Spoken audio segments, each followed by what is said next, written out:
सच्चिदानन्दरूपाय विश्वोत्पत्त्यादिहेतवे तापत्रयविनाशाय श्रीकृष्णाय वयं नमः।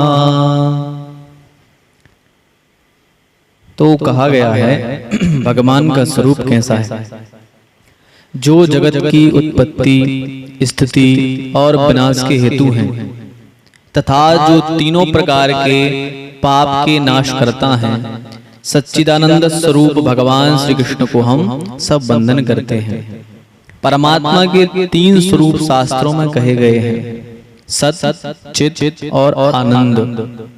सत प्रकट रूप से सर्वत्र है, चित मौन और आनंद अप्रकट है। जड़ वस्तुओं में सत तथा चित है परंतु आनंद नहीं है। जीव में सत और चित प्रकटता है परंतु आनंद अप्रकट रहता है, अर्थात अप्रकट रूप में रहता है, अव्यक्त रूप से है। वैसे आनंद इसके अपने अंदर ही है, फिर भी आनंद को मनुष्य अपने बाहर ही खोजता है। मनुष्य नारी देह, धन संपत्ति आदि में आनंद खोजता है। आनंद तो हमारा अपना स्वरूप है, आनंद तो तुम्हारे अंदर ही है। इस आनंद को जीवन में किस प्रकार प्रकट करें, यही भागवत शास्त्र सिखाता है। दूध में मक्खन रहता है फिर भी वह दिखता नहीं है, परंतु दूध से दही बनाकर दही के मंथन करने पर मक्खन दिख पड़ता है। ठीक इसी प्रकार से मानव को मनोमंथन करके आनंद को प्रकट करना है। दूध में जैसे मक्खन का अनुभव नहीं होता है, इसी प्रकार ईश्वर का, जो कि सर्वत्र है, फिर भी उसका अनुभव नहीं होता। जीव है तो ईश्वर का ही है, जीव है तो ईश्वर का ही, तो भी उस ईश्वर को पहचानने का यत्न करता ही नहीं। इसी कारण से इसे आनंद नहीं मिलता। कोई भी कैसा भी जीव हो, उसे ईश्वर से मिलना है। नास्तिक भी थक हार कर अंत में शांति ही खोजता है। आनंद के अनेक प्रकार तैत्तिरीयोपनिषद में बताए हैं, परंतु इनमें से दो मुख्य आनंद हैं। एक साधन जन्य आनंद और दूसरा है स्वयं सिद्ध आनंद। साधन जन आनंद अर्थात विषय जन्य आनंद, कि जो साधन या विषय के नाश होने पर उस आनंद का भी नाश हो जाता है और होगा। योगियों के पास कुछ भी साधन या विषय नहीं होता, फिर भी उनको आनंद है, अर्थात सदा आनंद में रहते हैं। इससे सिद्ध होता है कि आनंद अंदर ही है। सत चित आनंद ईश्वर में परिपूर्ण है। परमात्मा परिपूर्ण सतरूप, परिपूर्ण चितरूप तथा परिपूर्ण आनंद रूप है। परमात्मा श्री कृष्ण परिपूर्ण आनंद स्वरूप है। बिना ईश्वर के संसार अपूर्ण है। ईश्वर का अंश जीवात्मा भी अपूर्ण है। जीव में चित अंश है, फिर भी परिपूर्ण नहीं है। मनुष्य में ज्ञान आता है परंतु वह ज्ञान स्थायी नहीं होता। श्री कृष्ण परिपूर्ण ज्ञानी है। श्री कृष्ण को 16,000 रानियों के साथ बात करते समय भी वही ज्ञान था। जिस समय सारी द्वारका आदि का नाश हो रहा था, उस समय भी वही ज्ञान था। श्री कृष्ण का आनंद रानियों या द्वारका में है ही नहीं। सबका विनाश हो रहा था तो भी श्री कृष्ण आनंद का विनाश नहीं होने दे रहे थे। कारण श्री कृष्ण तो स्वयं आनंद स्वरूप हैं। सत नित्य है, चित नित्य है। चित शक्ति अर्थात ज्ञान शक्ति। मनुष्य अपने स्वरूप में स्थित नहीं है, अतः इसे आनंद नहीं मिलता। मनुष्य जिस प्रकार बाहर विवेक रखता है, वैसा घर में नहीं रखता। मनुष्य एकांत में स्वस्वरूप में स्थित रहता नहीं, जबकि उत्पत्ति, स्थिति और संहार लीला में श्री ठाकुर जी के स्वरूप में कोई परिवर्तन नहीं होता। श्री ठाकुर जी संहार को भी अपनी लीला ही मानते हैं। उत्पत्ति, स्थिति और संहार श्री ठाकुर जी की लीला है। परमात्मा तीनों में आनंद मानते हैं और अपने स्वरूप में स्थित रहते हैं। जिसका ज्ञान नित्य टिकता है उसे ही आनंद मिलता है, वही आनंदमय होता है। जीव को यदि आनंद रूप होना हो तो उसे सच्चिदानंद आश्रय होना ही पड़ेगा। यह जीव जब तक परिपूर्ण नहीं होता तब तक उसे शांति नहीं मिलती है, आनंद नहीं मिलता है। संसार का प्रत्येक पदार्थ परिणाम में विनाशी होने के कारण परिपूर्ण नहीं है। परिणाम स्वरूप यह तो भगवान श्री नारायण है। इस प्रभु नारायण को जो पहचानता है और उस नारायण के साथ मन को जो तदाकार करता है, उसी का मन नारायण के साथ एक होता है। केवल वह जीवात्मा ही श्री नारायण रूप बनता है और वही परिपूर्ण होता है, तभी जीव का जीवन सफल होता है। जीव जब तक अपूर्ण है तब तक इसे शांति नहीं मिल सकती। जीव जब ईश्वर से मिलता है और उसका अपरोक्ष साक्षात्कार करता है, तभी जीव परिपूर्ण होता है। परमात्मा श्री कृष्ण के दर्शन पाने के लिए ही यह मनुष्य का अवतार है। मानव ही श्री भगवान का दर्शन कर सकता है, पशु को तो अपने स्वरूप का भी भान नहीं है, तो वह बेचारा परमात्मा के दर्शन तो करे ही कैसे। परमात्मा के दर्शन के बिना जीवन सफल नहीं होता। जो परमात्मा का दर्शन करता है उसी का जीवन सफल है। यही जीव अनेक वर्षों से, अनंत जन्मों से भोग भोगता चला आ रहा है, फिर भी इसे शांति तो मिली ही नहीं। यह शांति तो तब मिलेगी जब जीव को परमात्मा का दर्शन मिले। श्री कृष्ण परमात्मा के दर्शन के बिना जीव को परिपूर्ण शांति नहीं मिलती है। दर्शन के 3 प्रकार शास्त्रों में बताए गए हैं। स्वप्न में प्रभु की झांकी होती है, यह हुआ साधारण दर्शन। मंदिर और मूर्ति में परमात्मा के दर्शन हो तो यह मध्यम दर्शन है। ईश्वर का परोक्ष दर्शन यह उत्तम दर्शन है।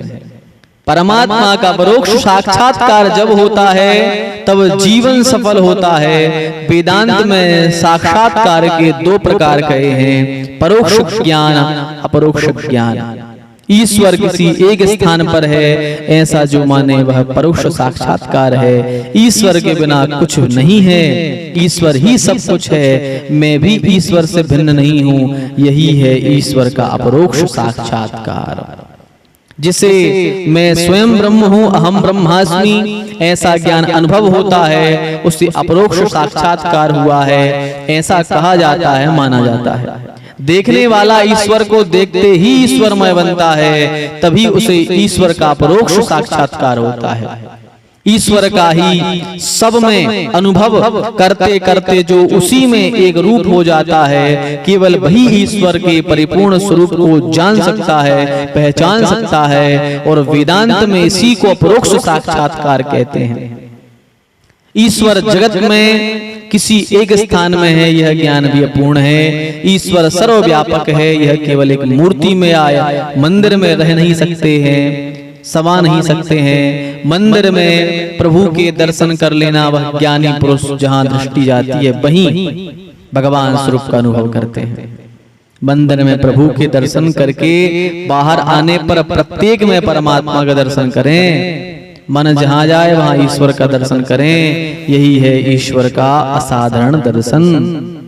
जो परमात्मा मुझ में है वही सब में है। इसी प्रकार अखिल जगत जिसे ब्रह्म स्वरूप दिखता है वही ज्ञानी है।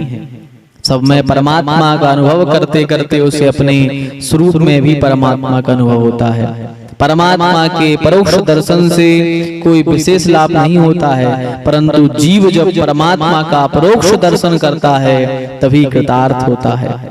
ज्ञानी पुरुषों को तो अपने स्वरूप में भी श्री भगवान दिखते हैं, यही अद्वैत है। जो ज्ञानी पुरुष हैं उनको अपने स्वरूप में भी भगवान दिखते हैं, यही अद्वैत है। श्री कृष्ण की लीलाएं इसलिए हैं कि इन लीलाओं का चिंतन करती गोपियां अपने स्वरूप में भी परमात्मा का अनुभव करती हैं। लीला देखन मैं गई और मैं भी हो गई लाल। गोपियों को अपने स्वरूप का विस्मरण हुआ है और कहती हैं मैं ही श्री कृष्ण हूँ। अपने प्यारे कृष्ण का सब में अनुभव करती गोपियां श्री कृष्ण में बनी हैं। जिसे अपने अंदर परमात्मा का दर्शन होता है वही जीव परमात्मा से मिल सकता है, मिल जाता है। अपने अंदर जिसे परमात्मा दिख जाते हैं उसके बाद वह जीव ईश्वर से जुदा नहीं रह सकता, वह ईश्वर से मिल जाता है। यही भागवत का फल है। ज्ञानी ज्ञान से परमात्मा का, ब्रह्म का अपरोक्ष साक्षात्कार करते हैं, जबकि वैष्णव भक्त प्रेम से परमात्मा का अपरोक्ष साक्षात्कार करते हैं। ईश्वर जीव को अपना कर जब अपने स्वरूप का दान करते हैं तभी जीव पूर्ण होता है। बिना ईश्वर के सारा संसार अपूर्ण है। जीव अपूर्ण है, अतः इसे शांति नहीं है। नारायण ही पूर्ण है। सच्ची शांति नारायण में है। नर नारायण का अंश है, अतः नर तो नारायण में ही समा जाना चाहिए और नर नारायण में ही समाना चाहता है। श्री नारायण की पहचान कराने वाला और श्री नारायण में लीन होने का साधन यह श्री भागवत शास्त्र है। जीव नारायण का अंश है, इसे तो उसी में मिल जाना है। इसके लिए शास्त्रों ने अनेक उपाय कहे हैं, कर्म मार्ग, ज्ञान मार्ग, भक्ति मार्ग।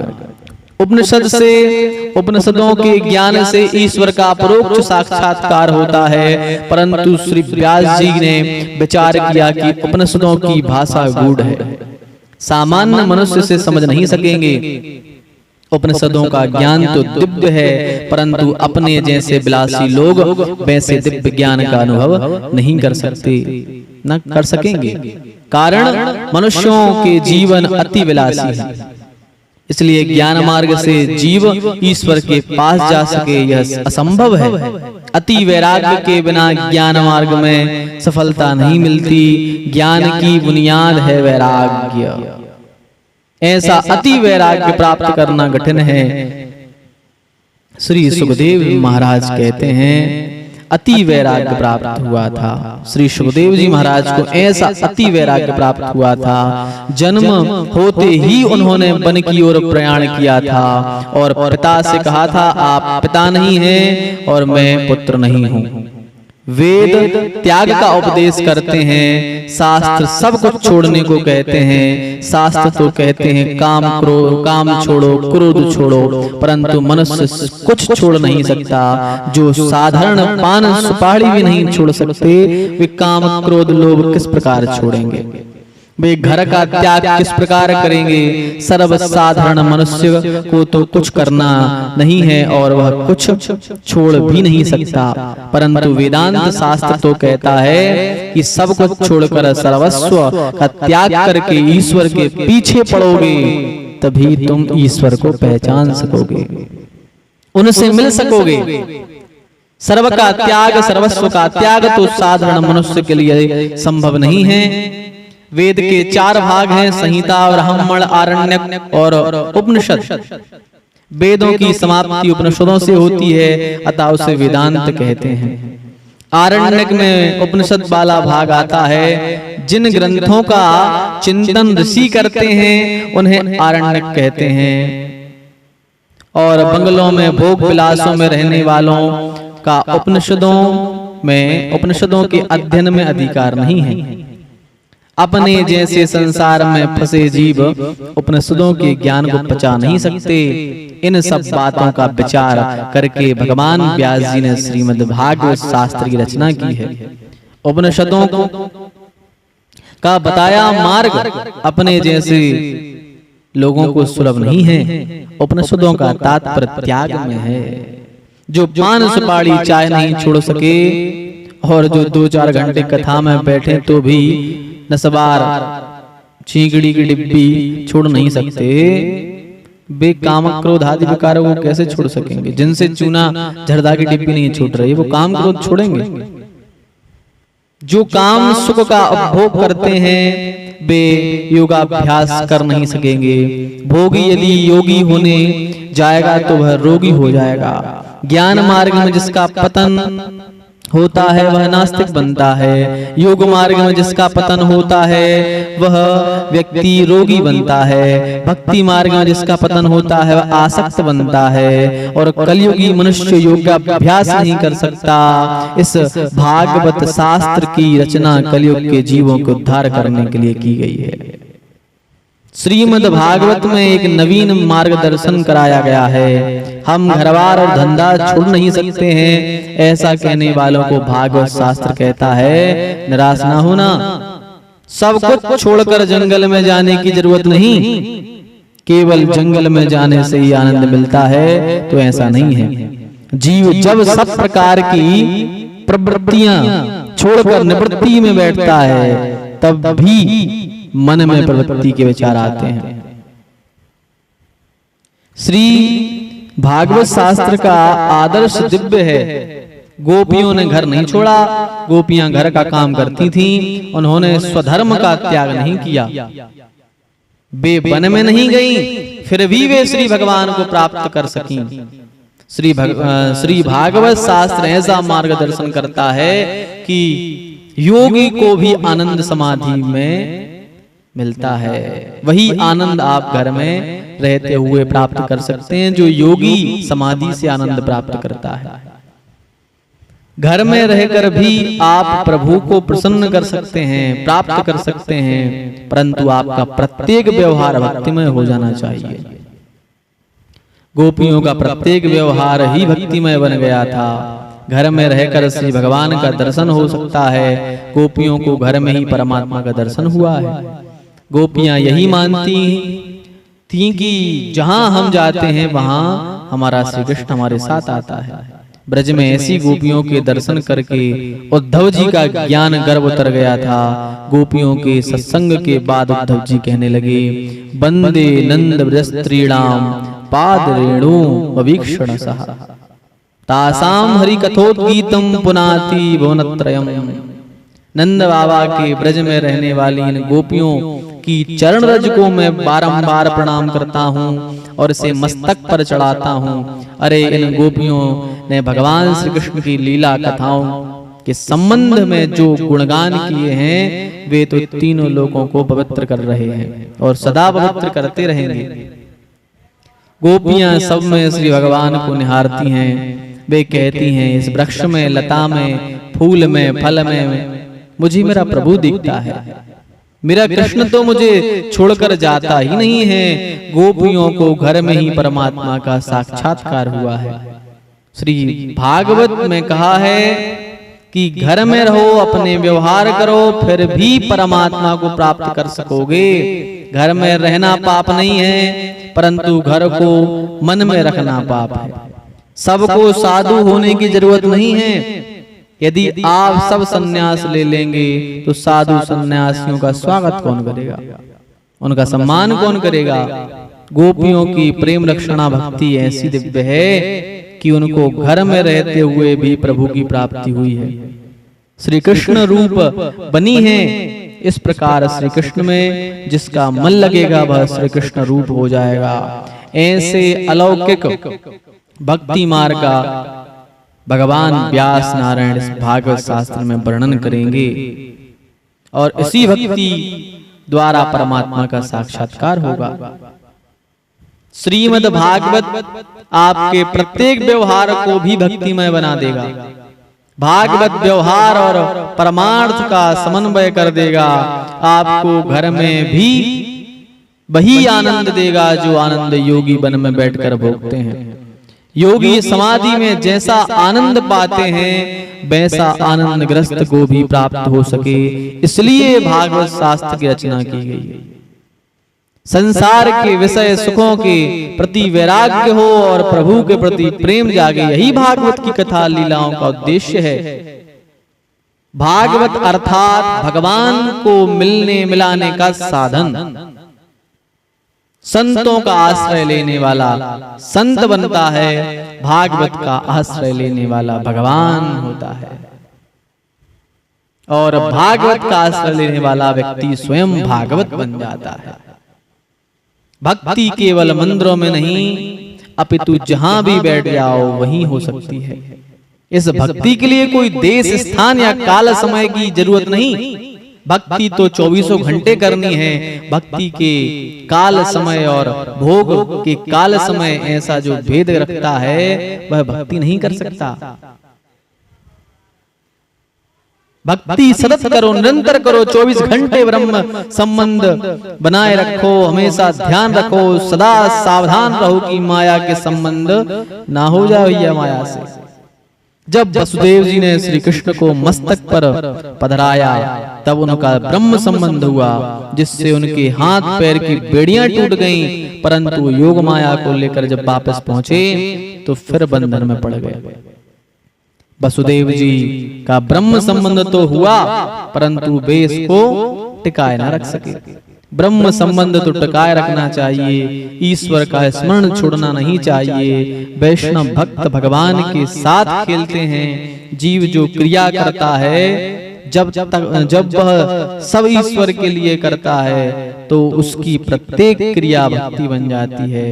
भक्ति का विशेष संबंध मन के साथ है और जिससे भक्ति मन से नहीं होती है उसे तन से सेवा करने की जरूरत है। मानसिक सेवा श्रेष्ठ है। साधु संत तो मानसिक सेवा में तन्मय रहते हैं। यदि ऐसा हो सके तो बहुत अच्छा है।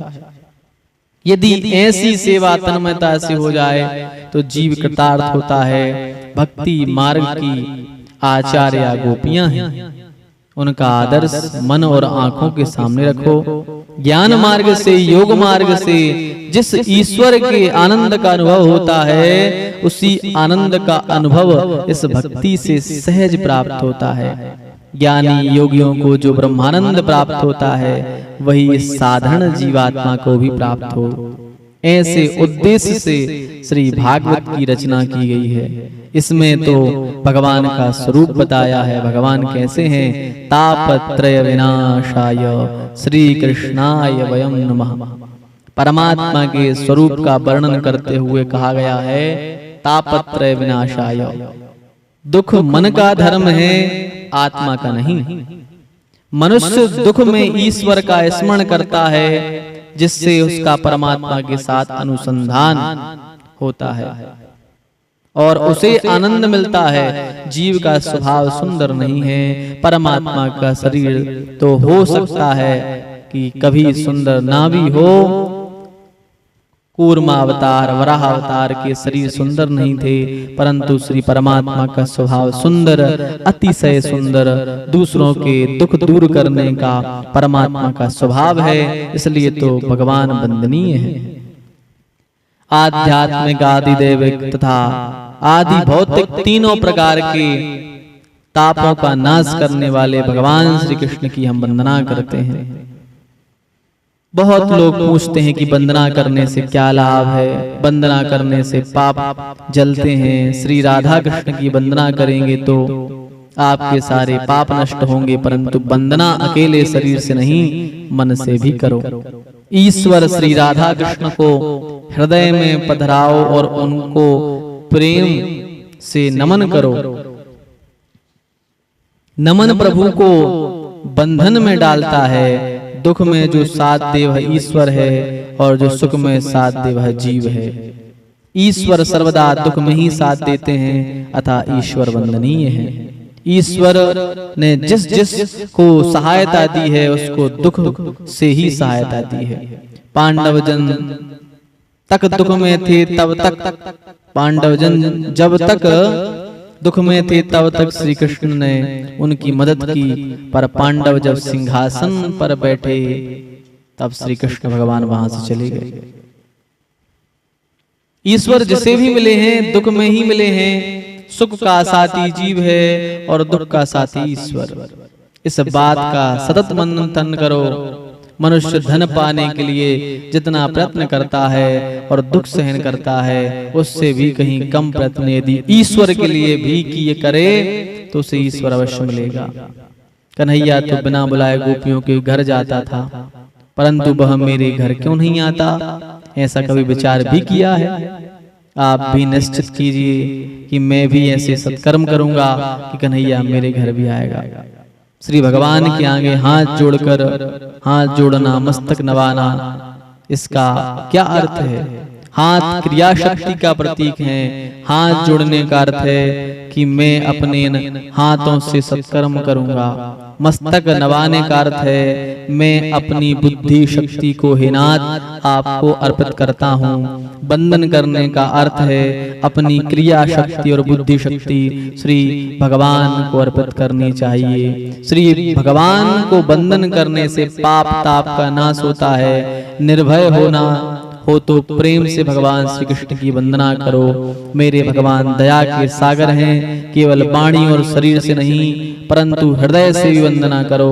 हृदय से वंदना करने से श्री भगवान के साथ ब्रह्म संबंध होता है। जब भी घर से बाहर निकलो ठाकुर जी की वंदना करके ही निकलो। ईश्वर प्रेम चाहते हैं और प्रेम ही देते हैं। ईश्वर यही मानते हैं कि यह मेरा है और मुझसे भीख मांगता है। वंदना करने से ईश्वर के साथ संबंध होता है। इस जीव का स्वभाव ऐसा है कि वह वंदना नहीं कर सकता। घर में प्रवेश करते ही घर में पत्नी ना हो तो अपने बालक से पूछता है कि तेरी माता कहाँ गई, परंतु इसकी क्या आवश्यकता है? वह बाहर गई तो तू बैठकर राम राम कर। बाहर से घर में आओ तो उस समय भी ईश्वर का वंदन करो। मार्ग में चलते हुए भी वंदन करो। वंदना करो परमात्मा श्री कृष्ण की। आरंभ में वंदना करें। यह जीव जो प्रेम से प्रणाम करे परमात्मा को तो उस पर परमात्मा प्रसन्न होते हैं। यह जीव चाहे और कुछ ना करे, इतना तो करे ही कि श्री परमात्मा की बार बार वंदना करे। वंदना करो तो सद्भाव से करो। प्रभु के मुझ पर अनंत उपकार हैं। श्री परमात्मा ने हम पर कितनी उपकार किए हैं। बोलने और खाने की जीव दी है, देखने के लिए आंखें दी हैं, सुनने के लिए कान दिए, विचार करने के लिए मन दिया, बुद्धि और विचार शक्ति भी परमात्मा ने ही दी है। ईश्वर के उपकारों को याद करो, याद रखो और कहो कि हे भगवान मैं आपका ऋणी हूँ। ऐसी उत्तम भावना के साथ वंदन करो। कहो कि मेरे परमात्मा तूने मुझ पर कृपा की है, तेरी कृपा से मैं सुखी हूँ। मेरे पाप तो अनंत हैं परंतु हे नाथ आपकी कृपाएं भी अनंत हैं। परमात्मा की वंदना उत्तम भाव पूर्वक करें तो अवश्य सफल होती है। विचार करो कि प्रभु ने मुझे जो दिया है क्या मैं उसके योग्य हूँ? नाथ मैं तो योग्य नहीं हूँ, मैं तो पापी हूँ। फिर भी श्री ठाकुर जी ने मुझे संपत्ति और प्रतिष्ठा जगत में दी है। जीव योग्य नहीं है फिर भी जीव को प्रभु ने अधिक दे रखा है, अधिक दे रखा है। नाथ आपके उपकार अनंत हैं। वंदन करने से अभिमान का बोझ भार कम होता है। श्री ठाकुर जी का बिल्कुल भार नहीं है, कारण उनमें कोई अभिमान नहीं है। श्री कृष्ण तो बोडाणा की पत्नी की नाक की नस से तुल गए थे। श्री भागवत का आरंभ भी वंदना से किया गया है और वंदना से ही समाप्ति भी की गई है। नमामि हरिम परम। अकेले श्री कृष्ण की वंदना नहीं अपितु कहा श्री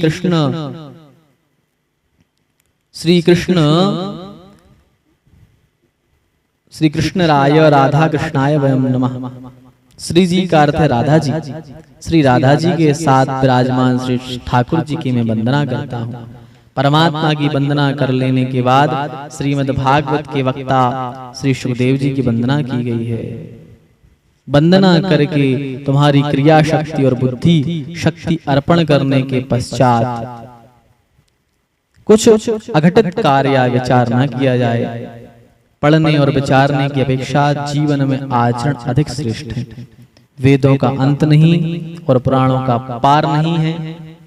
मनुष्य जीवन लघु है और शास्त्र का कोई पार नहीं है, परंतु उस एक को अर्थात ईश्वर को जान लोगे तो सब कुछ जान जाओगे। कलयुग का मनुष्य कम समय में भी श्री भगवान को प्राप्त कर सकता है। यह है जो श्री भागवत में बताया गया है। बोल भागवत महापुराण की जय।